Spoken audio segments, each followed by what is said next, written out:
Okay, good morning, everybody. This is Simon with ToughTrader.com.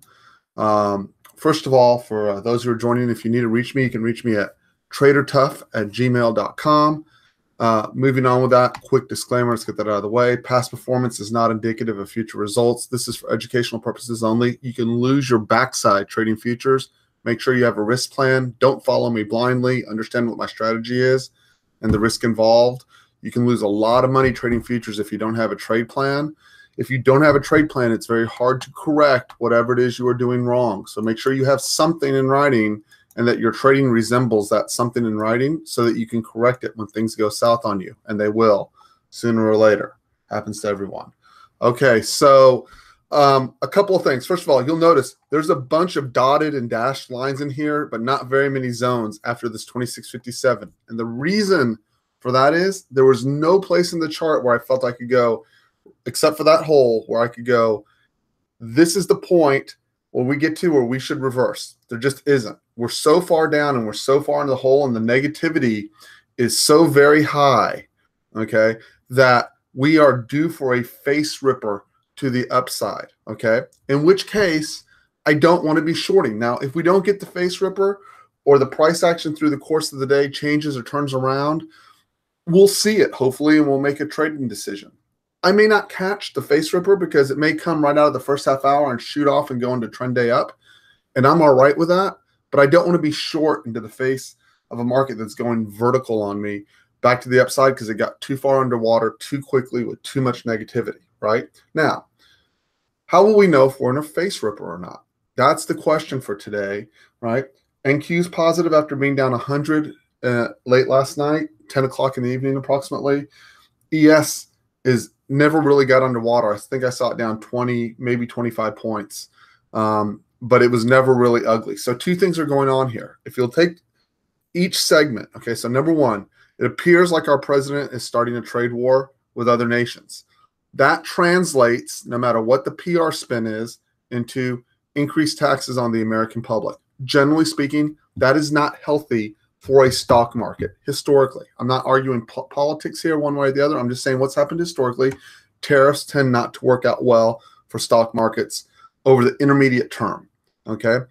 Number two, and importantly, Facebook, right, had a pretty big screw up, it appears, right? And there's a lot of pressure on Facebook, and the FANG stocks are priced for perfection. So all they're doing is letting some of the air out. If you'll notice on the chart, right, even when we get all the way down here, right, all the way down here, 2573, right, from look where we're trading, all the way down here, that's only correcting February. We're in March. That's only correcting February 9th profile. It's not like it's a disaster or anything like that, right? But there's room to the downside, right, without the market being, quote unquote, a train wreck, right? Third piece, NQ is getting hit much worse than ES is, relatively speaking, and it would be normal to have a rotation out of high-risk beta stocks into lower-risk blue-chip stocks. That's a normal pattern, and usually the way that pattern works out historically and in my experience, I have no scientific data to back this up, but what happens is NASDAQ starts getting ripped, and people go, hey, look at ES. It's kind of like this. Why? Because there's bank stocks and GE and all kinds of nice little stocks, and they start taking money out of here and pumping it in here. And what happens is for a little while, this gets a lift. But once that rotation is out, then they both tend to tank once that rotation is done. So what happens is this rotation puts a little bit of pressure, but generally it can rise. ES appears to rise much more, and then they both later in the process tend to tank. That's just how it works. Okay, so we're probably too far underwater right now. We're due a face ripper to the upside.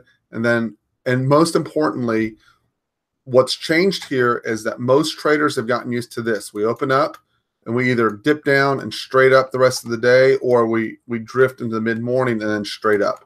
What's throwing a lot of day traders right now is this. We open up, we dip, we come all the way up, we dip again, we come up, and we rip all the way down, then we rip all the way back through there. And they don't know what to do with this. Why? Because what they're trying to do is capture X and ride it all day. And there'll be some days that are like that, right? They'll mostly be trend days up, but most days should start to represent this with a bunch of failed range extensions. So you better get good at reading failed range extensions, and tick divergence on top, which we got yesterday before we had that big rollover back to the downside. I pointed it out in real time, right?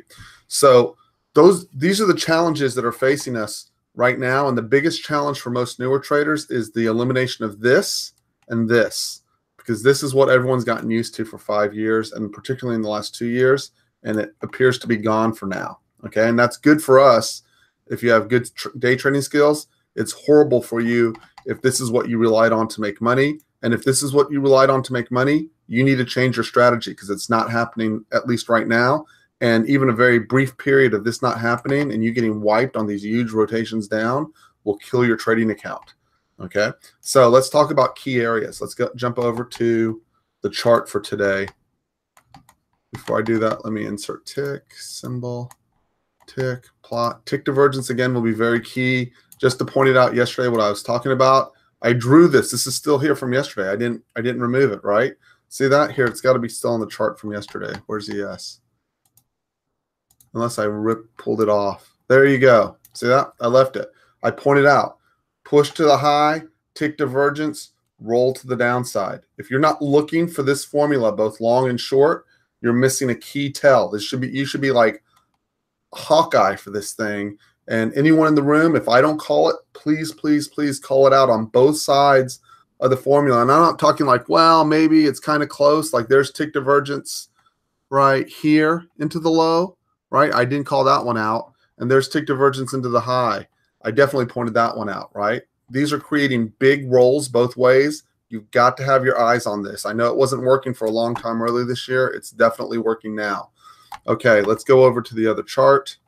Let me get rid of this. That's all I wanted to show off of this. Okay, so I'm going to run over, obviously. And if it rips right out of the gate, I miss. That's okay.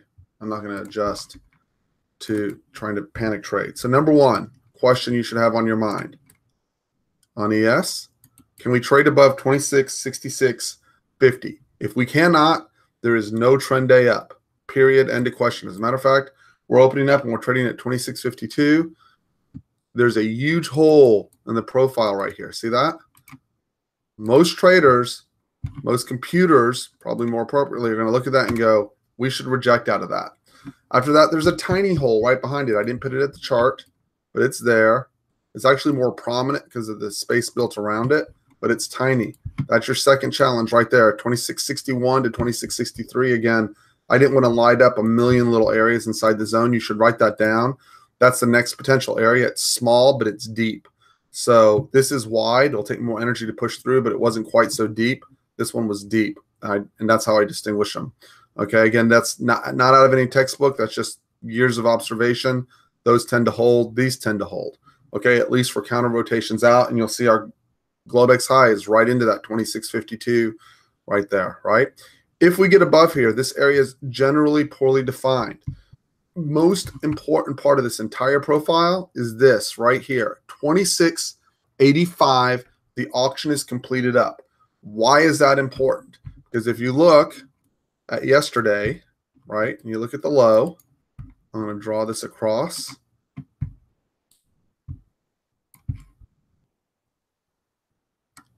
Where is this? Red, red, red. There it is. See where the red came in right there at 26.41? Oh, wait. It wasn't there. They hung on an old one. What was this? The auction was completed yesterday. The auction was completed at 26.51.75 yesterday to the downside.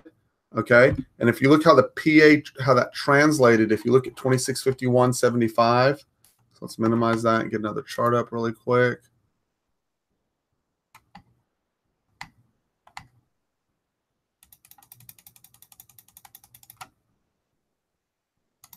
And you look at 26.51.75. Why did we not? Oh, because we hit it at the end of the day and they just slammed it. Okay, and they backside tested it, right? Okay, see when you get price action like this? See when you get price action like this where you get these backside tests and they fail? Because what happened is a bunch of people try to counter trade it right there and they got stuck and they used the backside test to get out. Normally you would expect a response. And my guess is what happened was Again, I'm missing the first half hour. I'll tell everyone where the thing opens, but I would not short the open. I can tell you that. So if we look overnight, 26.51.75. Oh, that's where we are right now. Okay.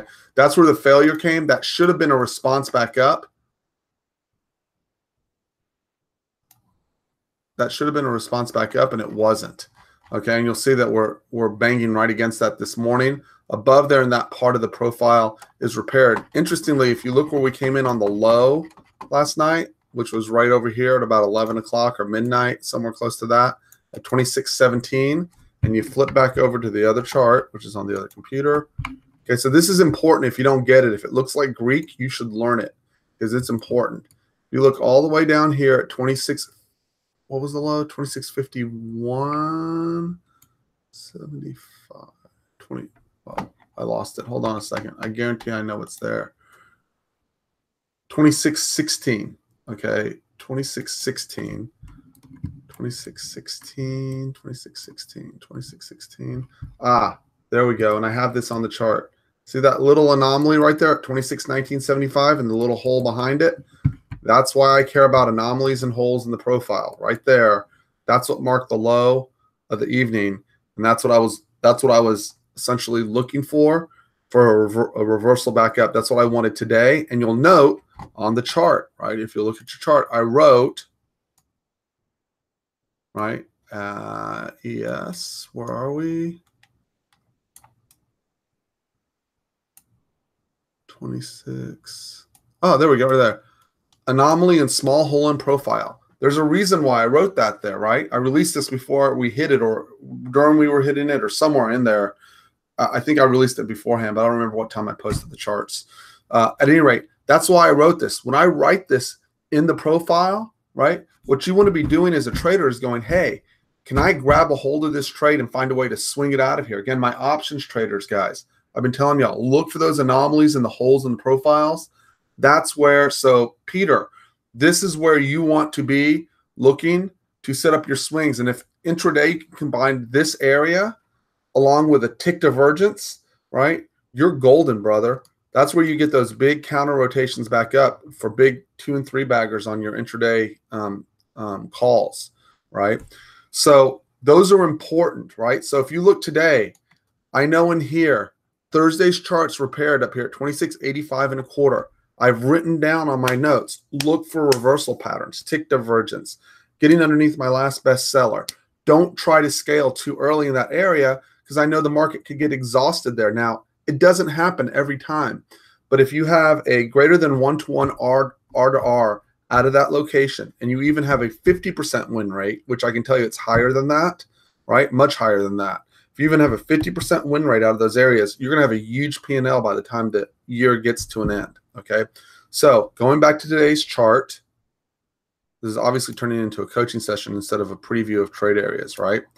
So coming back to this and where we are actually at, we have that hole in the profile to fix, right? That's where we are right now. There's an anomaly. The next hole to fix is 26.61 and 26.63. The big question is, can we get into 26.66.50? I would argue that if we can get into 66.50, the volume point of control and the TPO point of control will act as counter rotations, but not major resistance. And instead, this 26.85 will act as support. If we consolidate above 26.85, I'd say we can re-auction the whole thing all the way back up, right? But my guess is we reject out of 26.85. And what am I doing to figure out the clues here? At each of these locations, I'm going to watch for tick divergence. I'm going to watch for exhaustion. I'm going to watch for the algorithm to generate algos that give me counter rotation trades in those areas. And as I get up here, I'm going to be less and less willing to cover quickly. I'm going to try to get extensions out of that area. What's the downside of that trade if I pull that off in that area is that if the market does one of these jobs, right? So let's say it's ES. It comes up, I get my signal, and I short on the backside test, right? And then it rolls down like this, and I go, and I get my 4 points, let's say. And I go, you know what? I got tick divergence up here. I got my algo triggering. I got the chart repaired. I'm not going to cover this. Well, if we end up with a true face ripper and it reverses and I get one of these, I'm going to get stopped on the whole trade. So before you enter that trade, What you have to decide is, which way am I going to handle this? And there's multiple ways. You can go, I'm taking a partial scale to pay for my stop. You can say, I'm going to take my first scale and move my stop to break even. And if it rolls, it rolls. And if it doesn't, it doesn't. Or the third one is, I'm taking my shot. And if it stops me, it stops me. But I'm fine because my risk reward is so high that I'm good at dealing with it. One of those three needs to be your strategy. But if your strategy is, I'll figure it out. Hold on one second. If your strategy is, I'll figure it out once I'm in the trade, you're probably going to blow it one way or the other, right? So just be cool with whatever way you choose. All three of them are fine. None of them are right in terms of, oh, that's the right way to do it and it's the wrong way to do it. Like this hole right here, right? If I said shorten that hole, well, everyone who's buying into this hole, in my opinion, is an idiot. That's my opinion of that. If you bought into this hole and you're getting smoked right now, you deserve to get smoked because you didn't know, hey, this is likely to reject. This hole, right, is a problem for you. You didn't want to see that standing in the way. Just like if you said, hey, if you're a day trader, I'm going to get long at 26.61. Well, I'm sorry. You're asking to give your money away. That's what you're asking to do because this profile says we should reject out of there. If you get 100 examples of this, you're going to have 80 or 90 of them that there's a rejection out of this area, right? What you're looking for to get long is something downstairs, or you're looking for this at least to get auctioned over, which it now has been. See, technically, this hole now no longer exists. So if we come back down, test the low, hold, now that the hole's been auctioned over, now we can push. And where's the next logical area to push? There. But initially, it should reject out of here, just like it should reject out of here. And what it might do is push in here, reject here, come back over here, go, oh, we've already checked up on this. Now we can come up and check on value area low. Once we reject from value area low, we get above, backside test it really quick, then come up and check out the TPO point of control. There's a hole behind the TPO point of control. There's an anomaly right behind it, and then there's a deep hole right in there. And then finally, the auction's complete. That's what makes this area pretty tough because any or all of them are valid rejection areas within there, which tells me it's probably going to be pretty choppy in here, which makes sense because once I'm in here, I'm in prior day's value, and we expect wide-ranging choppy rotations within this area. So you got to switch gears. Outside of value, you can move pretty easily. Inside of value, you have a lot of people defending really small areas. So you start to get chop. And a lot of times what we'll end up with, and here is the price action will shift gears. Underneath this, it'll be fast. And then once we get in, it'll go to this kind of thing.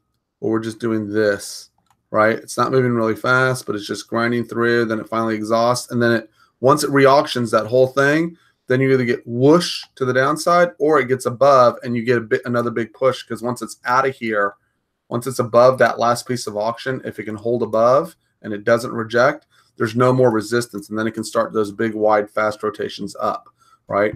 But this shouldn't be a shock to anybody that we're rejecting out of here this morning.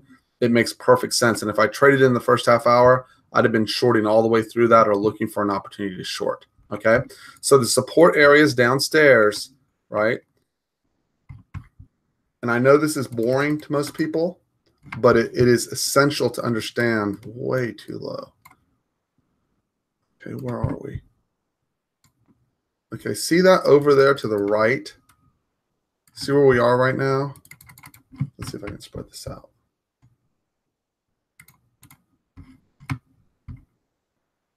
And I've had the most frustrating time with this thing. Here. Back to the low of yesterday for a retest. Why?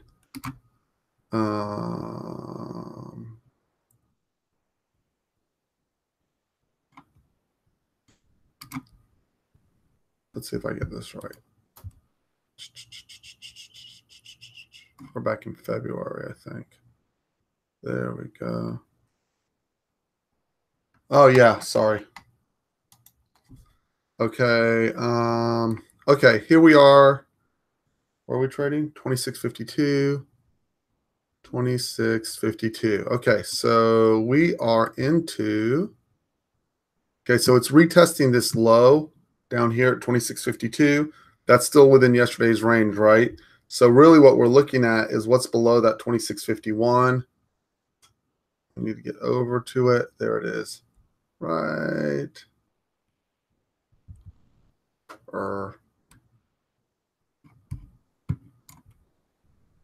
Okay, let's restart this. So we are at 26.51. And yesterday's low was roughly 26.40-ish. Okay, so see, this was the last thing to repair yesterday, that 26.55, if I've got that right. So what's below there is that hole right there. Okay, and that anomaly, I don't know if I should have marked it off on the chart. 25.84 to 25.72 should be a key location. This TPO point of control and this volume point of control, key location, there's an anomaly right on top right there, right? Those two areas, those are your best chances of getting a big fat reversal today. It seems like that's 100 points away almost, right? So 75 points away. We should get a big response out of one of these two areas. I'd be looking long in there. I'm definitely not looking short in this area, okay? The problem comes is in between where we're at right now, which is that 26.50 area, which is right here. So we're trading right here right now. And the problem is there's nothing to fix here. And the market likes to go to fix things. The first thing that needs to be fixed is that 26.2075 to 26.1550, which I think was a Globex low. So these are your key areas for today: 26.20 to 26.15, 26.04 to 25.95, and 25.84 to 25.72. If we get below there, it's ugly city, and expect to test to that swing low down there at 25.35. I doubt, unless we just go into nuclear meltdown mode, we get any of those. The market's gotten too negative, and we probably need to go and repair some of the stuff upstairs, is my guess. But we'll let the market determine that. Let's go look at NQ. Okay, on NQ. I think this is NQ. Let's erase all our lines. Start over. Okay, number one, yesterday, TPO point of control and volume point of control and the anomaly all in the same place. That's probably pretty damn good resistance first time in, 67.64 to 67.67. The thing is on this profile is if you blow that 64 to 67, the next area is that J period right there. And that comes out to, there's a little hole in the anomaly right here. There's a little hole in the profile. So I'd say somewhere between that 67.80 and 67.86, that's your resistance. The chart's really repaired at 67.86. If it gets there, I would look for it. It's not awfully damaged here. I got to tell you, if you look at the profile, it's so skinny up here that it would be easy to trade through even with the anomaly. So I'll look for resistance or counter rotations to set up out of here, but it would not surprise me if they blew this whole thing up and just blasted right through it when they get to it, quite frankly. I think the market really, if it's going to hold down, it needs to hold over here at that 67.66. I think if we get above and hold above, even if this is more likely to create a pause than a rejection just because of the way the structure looks up here. And if we can pause and build energy here, you probably get a blast off all the way up through that. If that happens, that would be my guess. I'd be less inclined to short this than I would this. This is better, I would say. Okay, so looking underneath that this morning, if you'll look,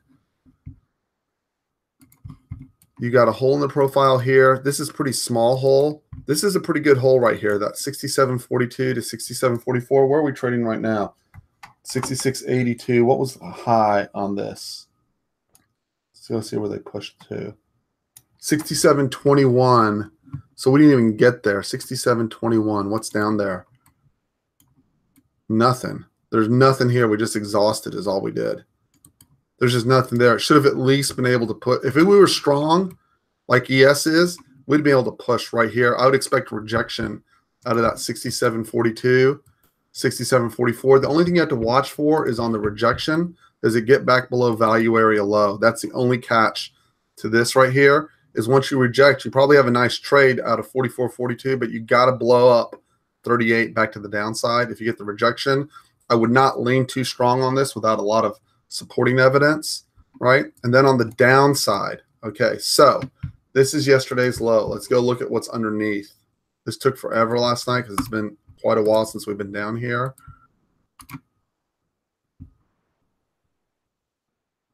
So I don't have to hunt and peck this thing.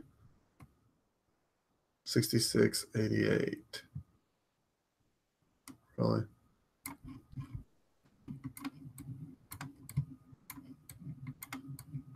Wow, look at that one freaking update. It was crazy. That was the day after Amazon. I don't know what that was actually, but it was huge. Let's see, we're all the way up here. Let's see. There we go. Okay, so let's move this to the right a little bit. And I think we have not re-examined any of this.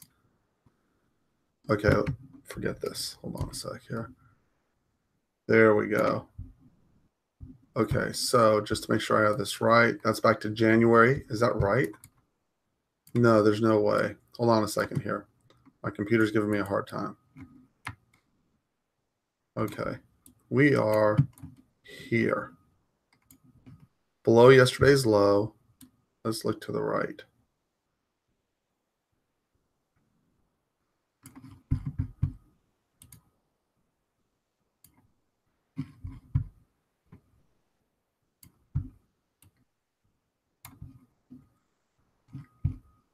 Okay, the clear target on this is the TPO point of control and the volume point of control right there. Wow, we're going back so far that I usually don't have to do this much work.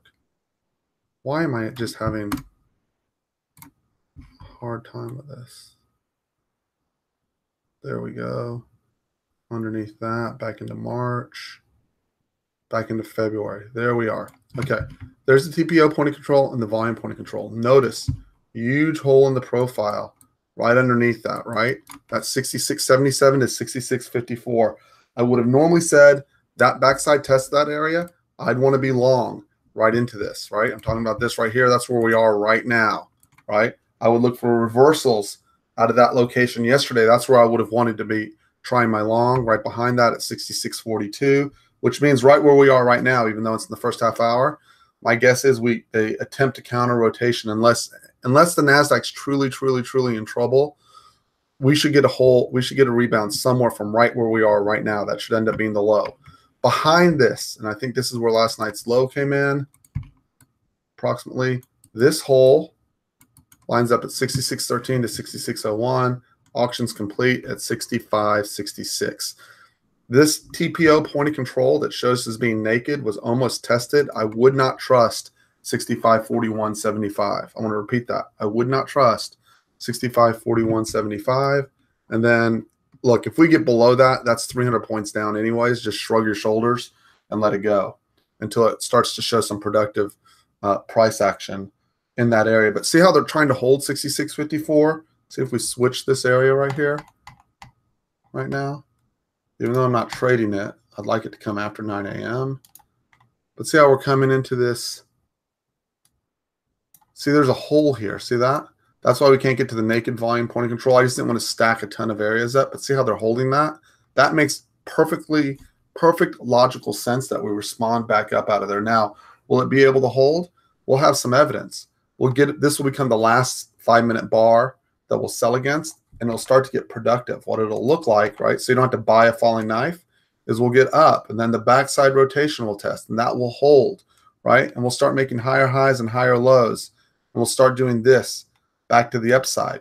We'll get back above the first 5-minute low. Key today, write that down in your notes. ES and NQ. What's a sign that we're reversing? We're back above the first 5-minute low. Right? Bears don't want it back into that 5-minute low. Bulls definitely want it above that first 5-minute low, right? IB high and low. After we establish the first hour high and low, you'd like to be trading above the first hour low. That would be clues that we're constructive to the upside, right? Remember, if OTF steps in or people start panicking, these zones will not matter. They'll blast right through them, right? Number 3, we'll get tick divergence into lows, right? After you get major tick divergence like we had yesterday up here and below at the low on either side, you'll know, hey, we had big tick divergence. I should start to be able to work the counter rotations against that tick divergence for a long, right? I should start looking for my long signals when that happens. I should start looking for my long signals when that occurs. Lastly, it's been a good week for almost everyone in the room. I haven't heard anyone come to me and say, I got blown up this week. Most people come to me and said, I've had either a neutral week or a very, very good week. That's where the majority of at least my one-on-one coaching clients have come to me and said, hey, this is what I've done this week from a P&L standpoint, right? It's Friday. Nothing sucks worse than putting yourself in a hole on Friday and having to wait till Monday to get it back. It tends to put you in a bad mood the whole weekend. So what I do to make that easier on myself is I tend to cut my trade size a little bit, and I wait for my premium setups. And if I start drawing down or having a bad day, I tend to cut it early. I definitely want to look at my P&L from the week, right? And I want to go, I'm walking out with X for the week no matter what, right? That makes sure I have a high P&L and I have a relaxing weekend. It's the 4th day. It's been a tough week, right? You do get mentally fatigued. A lot of guys that I know that trade professionally only trade 4 days a week because it gets tiring. So it's just food for thought. I do think this 54 is going to try to hold in this area. That you can see they're trying to reverse that. They're working very hard on reversing it at least. And if you look at the tick's not all that negative yet. So it's not a great open, but if I see reversal out of here, or I can see us get above and we can start holding this area, I will start working to see if I can't get these dips. And what am I going to work? I'm going to work the algorithm, right? So let's switch back over on ES, right? See how I'm getting all these threes printing down? You can't see because I'm not showing it. So I'm starting to get all these threes printing down here, right? I've triggered along on this bar right here. See that? My point of control closed above. The algo triggered a 3. It's showing me long. It's just before 9 o'clock, so I'm waiting, right? But ES is stronger than NQ, right? If you want to work alongside trade, ES has been stronger than NQ. It went down less. It should go up pretty strongly once the sell pressure lifts, right? Everyone's going to be trying to get the home run in NQ, but ES is probably the easier trade here. And I wish this would have happened after 9 o'clock instead of before 9 o'clock, because that actually looks pretty good right there. We really pounded it pretty hard. Look at that biggest negative delta of the morning from what I can see, 1630, and we're above it. That was an easy setup. So anyways, algos are triggering to the long side, right? So this is now we're triggering a short with a 3 if it closes below, but that's normal at the bottom, right? To get a potential sell signal. As long as I think we hold above this bar right here, this 2-point bar, I think we probably have plenty of room to revisit the high on ES, would be my guess. But what am I going to do? I'm going to look at those key areas on my 5, and I'm going to come over to the algo and get lined up. If I get major tick divergence at the low, guess what I'm going to do? I'm going to ignore every short signal this algo spits out in favor of my long signals only, right? That's how I'm going to switch off. I have enough of y'all on the algo now that I want to make sure y'all realize that. On the 5-minute chart, if I get to a key critical area, right, or I get to a major tick divergence, what I'm going to do is, even if it fails, right, I'm going to go, no more shorts. I'm only looking for long setups. And if I'm not comfortable with the long, I'll just do nothing, right? But I'm not going to fight the higher time frame against a little tiny time frame that the algo is firing off of, right? NQ algo. Drag that over. Oh, wrong one. Let's here. We'll just switch it. There you go. Okay, a couple things. See the threes that as we're pressing down through here, right? Sell pressure. All of a sudden, buy pressure appears. So the only problem I have with this low is that there was no sell pressure here. But that's all right. Sometimes at the low, we get this formation off the algorithm, right? So what I'd like to see now that we've pushed down is I'd like to see my first 3, red 3 appear on a downside rotation, which I may or may not get. And if I did, assuming I was trading right now, I'm not going to be trading till after 9. I'm almost there. If I get a 3 appear, because I'm already why am I looking long? Because we just came right out of where I thought we should reverse, right? We had a hole in the profile there. So notice we've rejected both sides of that hole, right? So now we're coming down, and I'm going to go, hey, we should be pushing up here. I want to see a push down. I want to see a 3 print, get above that 3. I'm going to pop in and try to push that for a long. That's my objective, right? I have no problem doing that whatsoever. I wrote yesterday in the notes, I'm looking for a face ripper to the upside. What happens after? Why am I doing that? Okay, because even in a bear market, okay, what happens in a bear market is too many people get too eager to short the thing. And even if the thing should go down, you get too many people leaning on the wrong side, and the market makes the crowd pay for leaning on the wrong side. And so you have 2 choices. If you're bearish, wait for the bounce. There'll be key areas above that'll reject, right? And if you're bullish, wait for the rotation down or wait for the setup to get long. But either way, This is my strategy, and you'll notice as soon as we cross the last three, even though the stop, so the reason why I wouldn't take it here, right? So that triggered right here, right? But the stop is too big for me from here. Actually, what was this? This was trigger 67, stop 51. Absolutely, I'm not taking a 17-point stop on that trade, even though it worked out, right? I'm not taking the stop off the algorithm. So now what do I want? I want this. I want this to print on a push down like this. I'd like this 3 to a print. Then I'd like some version of a close above with a point of control above, and I will pop in long, and I'll have a good entry exit stop proposition at that point, which is all I care about, right? I don't care if the market can go up 200 points today. If you don't give me a good entry with a good risk reward, I don't care, right? Why? Because I'll come back Monday, and if you don't give me my money today, you'll give me my money Monday, right? So at any rate, that's my 2 cents. Remember, the first hole's been tested. It should be able to get traded through. This is a previous day's high, and we're trading back to the open, by the way. Excuse me, previous day's low and trading back to the open today.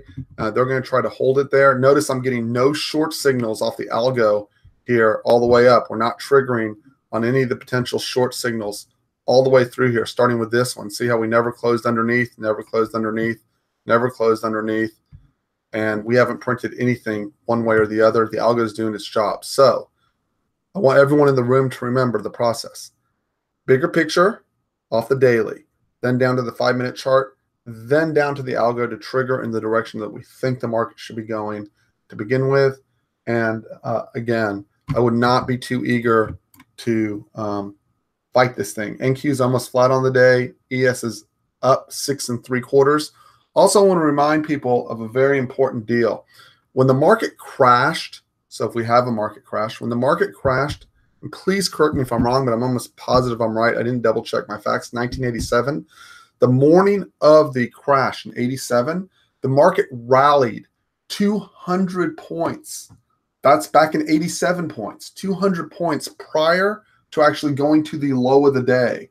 Okay, markets move 2 ways, even in market crashes. And if you bought the open on the day of the 87 crash and you sold by 10 a.m., you killed it that day, right? The problem was if you tried to stick that trade all day long, you got blown up by the end of the day, okay? So risk management, we're not in the business of swing trading in this room. We're in the business of pinpointing entries. And if you're a swing trader, we're pinpointing entries. And if it turns into a swing trade, mazel tov, that's great. But if it doesn't, make sure you're protecting your backside on this. This is a 2-sided market. It's not a one-way market.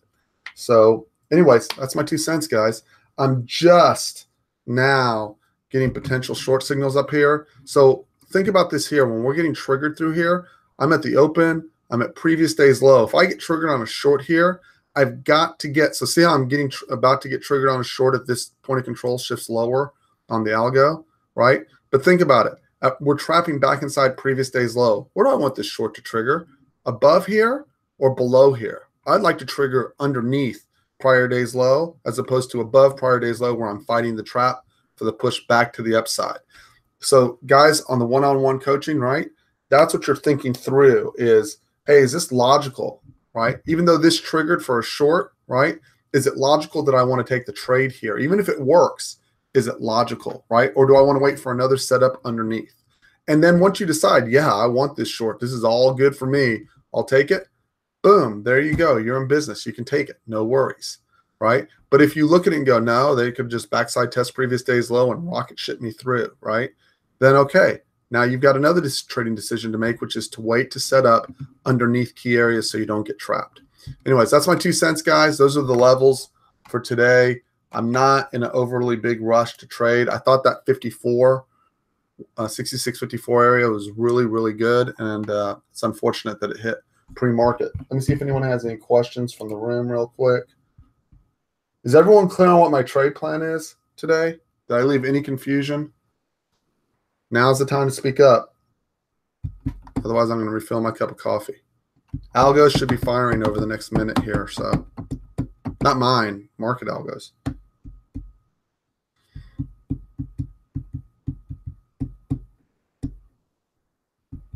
Remember, I just came out of that 54. I'd rather find a long setup to get long out of here for a push back up, right?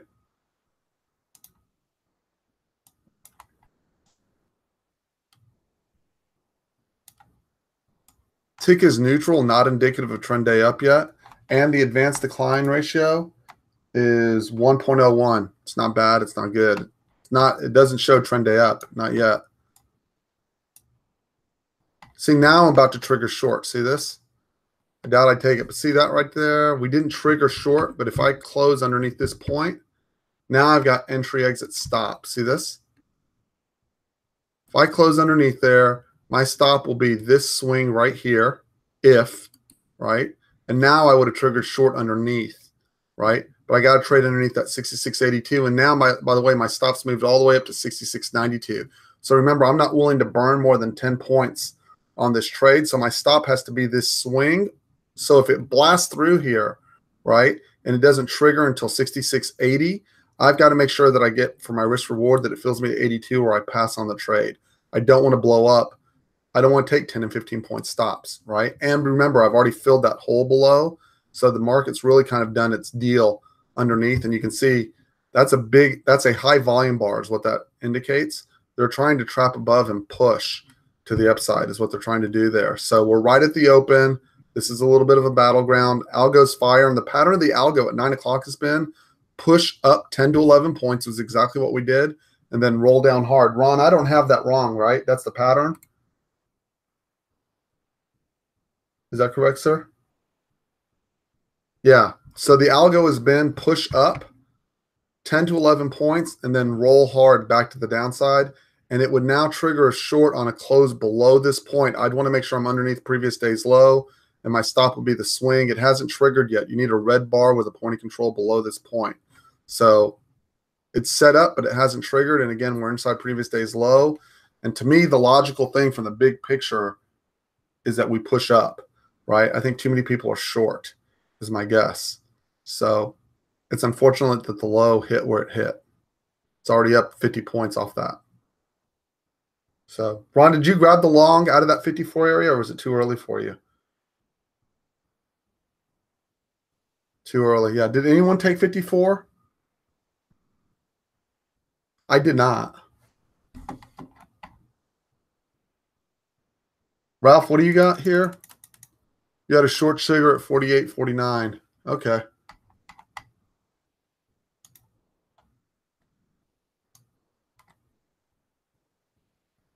Again, I think they're going to have a battleground here at first. There's a hole in the profile on NQ. If you look, we have to get past Globex high, which landed right. There's a hole there. Again, I didn't want to stack this whole thing up with zones. That's my key area. I really don't have a key area past 26.57 on ES. I think it can blast all of this personally, if it can get above there, right?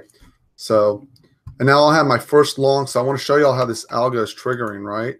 So see how it'll trigger on both sides? So I'm cool with this long right here. See this? If I think it's going to push through. So I have a long starting to trigger right here. So this would trigger a long right here, the 66.90 against this low. Okay, so let's say the low's right there, 66.86 for sake of easy conversation. I need the point of control and a green bar to close above that 3 to trigger a long for me. Right now, see how I'm getting them stacked up against each other? It's because algorithms are firing. We're just getting a lot of volume going off, which is why I skipped the first half hour, because things start laying over each other and I have to end up flipping really quickly. But once it slows down, these will be more reliable. So if I get a green, I need a green bar closing above this. I would take a long there, right? Because we've already auctioned up through this area. We're backside testing previous day's low. We're now back below previous day's low, right? So what's going on? What does this tell you about the market? What's going on? We have a battleground going on here, right? Everyone's fighting over the open, the previous day's low. Someone's going to end up winning that fight. I guarantee you someone's going to end up winning that fight. But I don't know who it is yet. I can't figure it out. And so you want these setups to come away from these key on the algo. You want these setups to come away from key areas on stretches when it's all stacked up, open, prior day's low, previous day's close, all that noise, right? You're going to have a bunch of people. Think about it. Everyone has an opinion about each of those areas, and they're all trying, oh, we're going to blow it up. Oh, we're going to run it over. What you want is to get away from where there's a ton of stuff stacked on top of each other to where there's just one or two pieces and there's not a lot for any of us to consider. You want to go, oh, all that's here is X, right? Whatever X happens to be. So if this closes, this is a long against 66.82 is what that'll end up being. As a matter of fact, I'll take a long if they'll give it to me around 90. And I'll stop that against 82. What was the low? 82. So I took a long at 90 against 82. Sorry, I know I just popped into it, but it was the last second kind of thing. It may not work, but that's what I did. We'll see. They're not making it easy, are they? They're doing the whip around. And that's why, because I just took it right between the open and the prior day's low and the prior day's close. So I really don't want to see it under prior day's low again. Either way, it'll obviously be a little bit of a challenge. And that looks like that is going to stop me. And that is the challenge of trading early. See what they do. Yep. Nope. Maybe.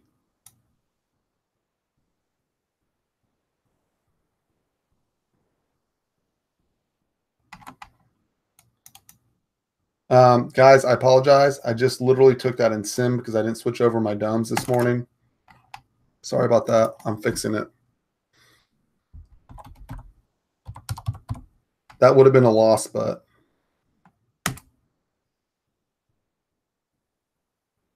right after I said don't take it when there's a bunch of crap in there. So hold on. And let me turn on my other DOMs. There we go. It'll be a second.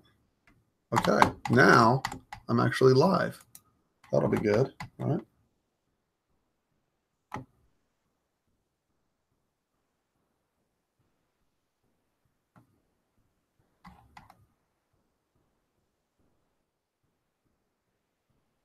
Usually the top of the hour and the bottom of the hour, the algos fire. So you can see that they try to push it back above and it failed through here, right? So look how that battle worked out. The threes are showing buy pressure. The green threes are showing buy pressure.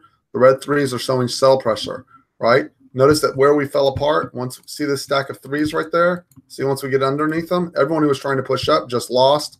Long liquidation. Why did I want the 82? Because it had to hold the 82. There was no point in holding beyond it because I was going to get smoked if that occurred, right? Make sense? Everyone down with that? Everyone get why I did what I did? That's how that works.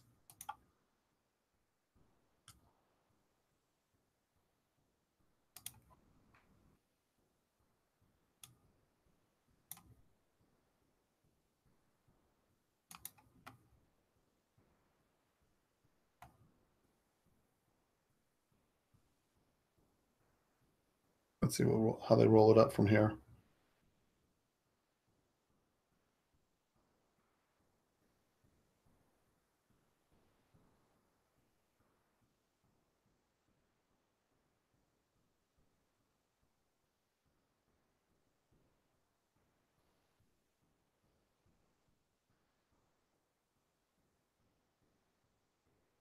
You'd think it'd be hard for them to push it straight down. And there you go. So what this is shows a high volume push right there. And see how once they got above that, someone panicked right at the low. They tried to get above it and then push. Again, notice how this worked easier than it worked in here because we were working against the open, the previous day's close, and the previous day's low, right? So they're just chopping around through here. So see how all this got choppy, but as soon as we pulled away from that area, what did this tell me? Push down, push down, push down, push down, high volume spike, get above, jack to the upside, right? That's how that tends to work. So anyways, that's my 2 cents, guys. Let's go make some money. And yeah, Clint, every 30 minutes, algos tend to fire. Top of the hour, bottom of the hour. It's pretty much standard set stuff. And you can see the market's moving pretty fast and wicked here. So let me see what we got on ES. ES looks okay to me. It's higher highs and higher lows, at least on a small 5-range bar here. So we'll see if they can panic and key back down. We should have a good day today. So anyways, guys, thanks for joining me on YouTube. I appreciate it. If you have any questions, if you'd like to come visit us in the room, right, just come to send me an email to tradertough@gmail.com. I'll be happy to extend you a 5-day pass.